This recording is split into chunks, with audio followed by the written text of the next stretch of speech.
በጉጉት የምትጠብቁትንና እጅግ በጣም ወሳኝ የሆነውን ዕለታዊ የሆነውን የወርቅ ዋጋ መረጃን ይዘንላችሁ መጥተናል። እንደ ሁልጊዜው ከ14 ካራት እስከ 24 ካራት በሀገር ውስጥ እየተሸጡ የሚገኙትን በጥሬ ዋጋ እንዲሁም ደግሞ በሱቆች ላይ የወርቅ ዋጋ በግራም ምን ይመስላል የሚለውን የምናስቃኛችሁ ነው የሚሆነው። እንደምታውቁት ከሆነ በዩቲዩብ ቻናል ላይ የሚለቀቁትን የተለያዩ የቢዝነስ እንዲሁም ከወርቅ ጋር የተያዙ መረጃዎችን በመግባት እንድትመለከቱ እንዲሁም ይህን ቪዲዮ ስትጀምሩ ላይክ ማድረግ አይረሳ። ለዚህ ዩቲዩብ ቻናልም አዲስ ከሆናችሁም ሰብስክራይብ በማድረግ ቤተሰብ እንሁን። አንዳንድ አስተያየታችሁን ሀሳባችሁን መጻፍም አይረሳ።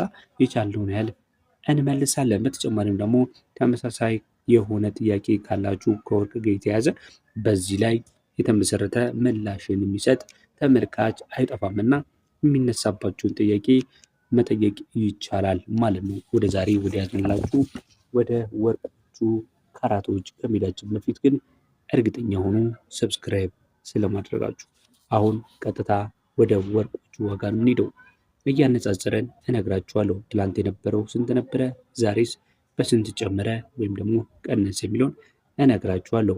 ከ14 ካራት ነው የምንጀምረው። የ14 ካራት ወርቅ መሸጫ ዛሬ ቀን በሐሙስ ቀን ታህሳስ 9 ማለት ነው በ12537 ከ57 እየተሸጠ ነው ያለው። ትላንት የነበረው በታህሳስ 8 በ12496 ነበረ። እንግዲህ የ40 ምናምን ብር አካባቢ ጭማሪ ያለው ትላንት ከነበረው ማለት ነው። ቀጥሎ የምንመለከተው ደግሞ የ15 ካራቱ ነው የሚሆነው። 15 ካራት እንግዲህ 54% አካባቢ ንጹህ ወርቅ ነው። ሌሎች ደግሞ ከሌሎች ማዕድናቶች ወይም ደግሞ ብረታ ብረቶች ጋር የተደባለቀ የወርቅ አይነት ነው። እንግዲህ ካራቱን ወደ ላይ በጨመረን ቁጥር ከሌሎች ብረታ ብረቶች ጋር የመደባለቅ ፕሮባቢሊቲ ወይም ደግሞ አዝመሚያው እየቀነሰ ይመጣል። ካራትን ዝቅ ስናደርግ ደግሞ የሌሎች የብረታ ብረቶች ቅይጥነቱ ከፍ ይላል ማለት ነው።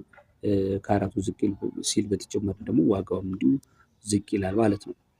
እንግዲህ የ15 ካራት የዛሬ መሸጫ ዋጋ ስንት ነው ካላችሁኝ፣ በጥሬው ማለት ነው በ13433 ከ12 እየተሸጠ ውሏል። ትላንት የነበረው 13388 ነበረ። ይህም እንግዲህ የ50 ብር አካባቢ ጭማሪ ያለው። 16 ካራትስ ዛሬ ዕለተ ሐሙስ ታህሳስ 9 በስንት ሲሸጥ ዋለ ካላችሁኝ፣ 16 ካራቱ በ13328 ከ66 እየተሸጠ ውሏል። ትላንት የነበረው ደግሞ 14280